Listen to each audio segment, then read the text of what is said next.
Bonjour à tous. Aujourd'hui, c'est un sujet spécial que nous allons découvrir. C'est devenu presque une légende de rue. Avec une histoire qui s'installe sur plusieurs siècles, la cour des miracles est pourtant tombée dans l'oubli. Il ne reste plus aujourd'hui qu'une expression qui y fait référence. Épisode 12, la cour des miracles, une cité dans la ville, c'est maintenant sur Postscriptum.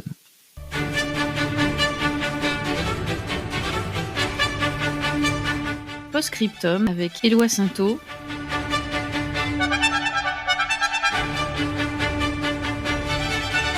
Tous les samedis à partir de 14h.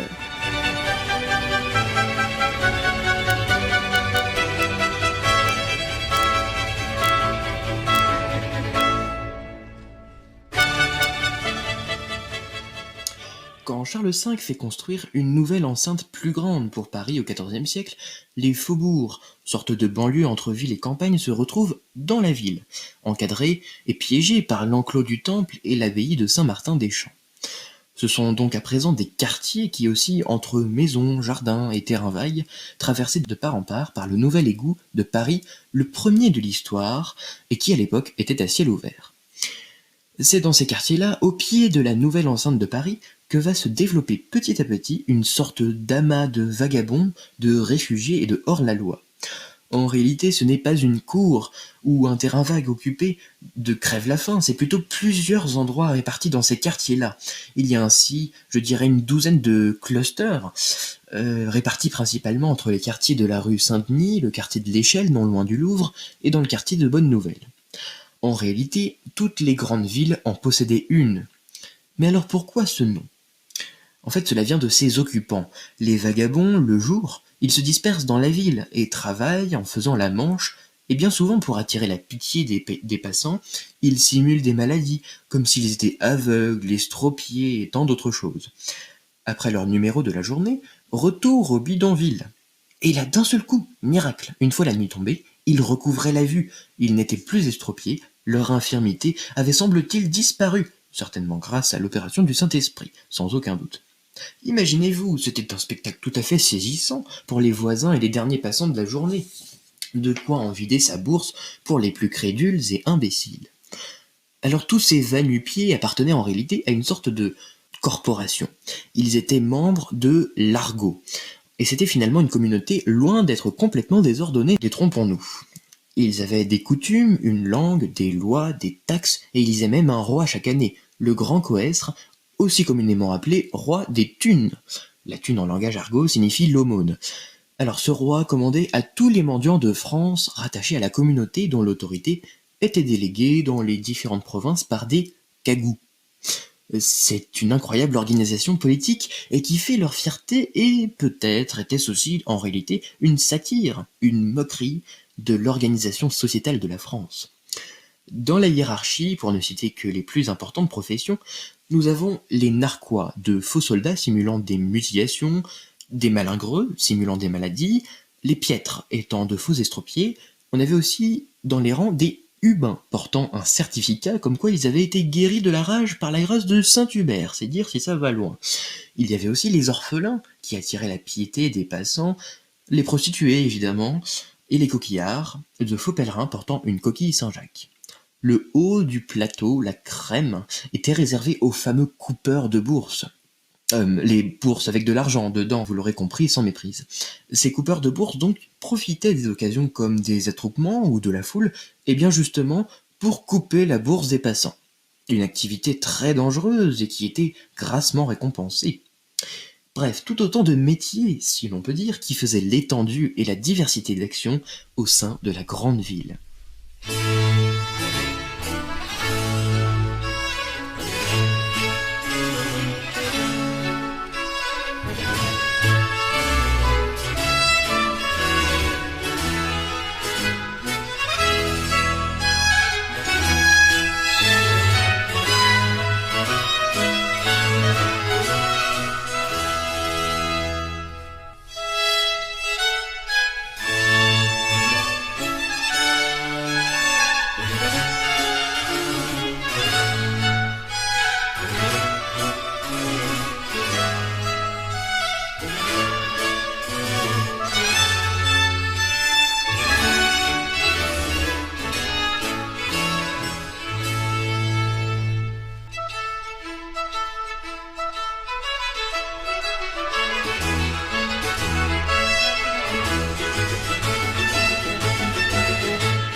c'était l'ouverture de The Beggar's Opera, l'opéra des gueux, Adagio Allegro en si bémol majeur, de sa création en 1728 par John Pepusch. Vous écoutez l'émission Postscriptum avec Éloi Sainteau. Je voulais revenir sur l'activité des coupeurs de bourse, et oui, c'est assez amusant. Alors on ne devient pas coupeur de bourse comme ça, c'est un long processus d'apprentissage et de pratique qu'il faut acquérir pour atteindre la perfection de la discrétion et de l'anonymat. L'épreuve finale était, comment dire, assez capillotractée. On disait au futur coupeur de bourse, va donc couper la bourse par exemple de cette vieille veuve sur la tombe de son mari. Alors il y allait, et à peine eut-il le temps de séparer les cordons en deux, que ses complices criaient à la foule « Au voleur, il va dépouiller cette personne !» Vous imaginez la hantise et la haine que les habitants dévouaient pour ces larcins, alors les passants se ruent sur le candidat à l'épreuve et commencent à le tabasser joyeusement, et les maîtres avec eux aussi participent à la chose. D'autres maîtres dans l'art de couper les bourses profitent de l'occasion créée par les propres membres et se mêlent à la foule pour dérober un à un tous les passants. Quel remue-ménage! Dans les rues de Paris, je ne sais pas si j'aurais voulu tenter l'expérience. Alors on en a assez de ces insupportables sacripants qui mettent un sou pas possible dans les villes tous les jours.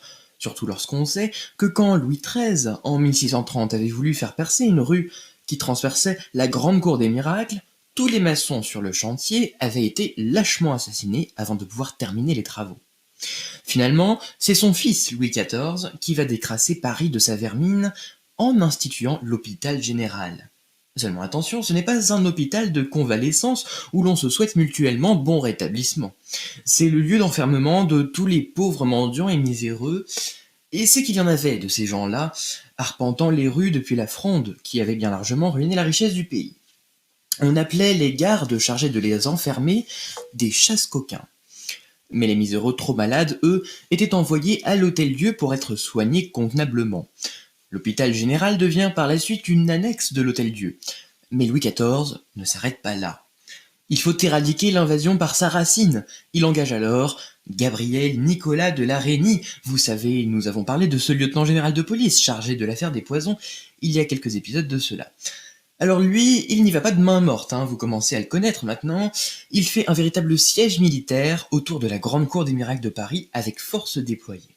On dit alors qu'il s'avance au centre de cette cour au vu de toute la population mendiante prise au piège, en déclarant que le roi avait déclaré et ordonné l'évacuation de cette cour et que les 12 mendiants restants seraient pendus ou envoyés aux galères. Coup de tonnerre, tout le monde détale comme des lapins. Dans sa politique de dispersion des mendiants, la Reynie envoie ainsi plus de 60 000 délinquants aux galères. On croit la chose enfin terminée, mais non. Depuis le début du XVIIe siècle, et notamment la mort de Louis XIV, les cours de miracles se reforment. Louis XVI aura bien voulu ordonner la destruction de toutes ces maisons du territoire de la cour des miracles. Il demande qu'à la place on y instaure un marché aux poissons. Mais même les poissonniers ne voulurent pas de ce terrain pour étalage. Au vu de sa réputation, ce fut alors des forges qui héritèrent de cet endroit, et nous terminons ce chapitre par une petite référence à nos chères rues parisiennes, dont vous en avez pu voir quelques épisodes ces dernières semaines. La rue, qui fut créée sur ce territoire haut en couleur si l'on peut dire, où s'installèrent les forges, s'appelle aujourd'hui la rue des Forges.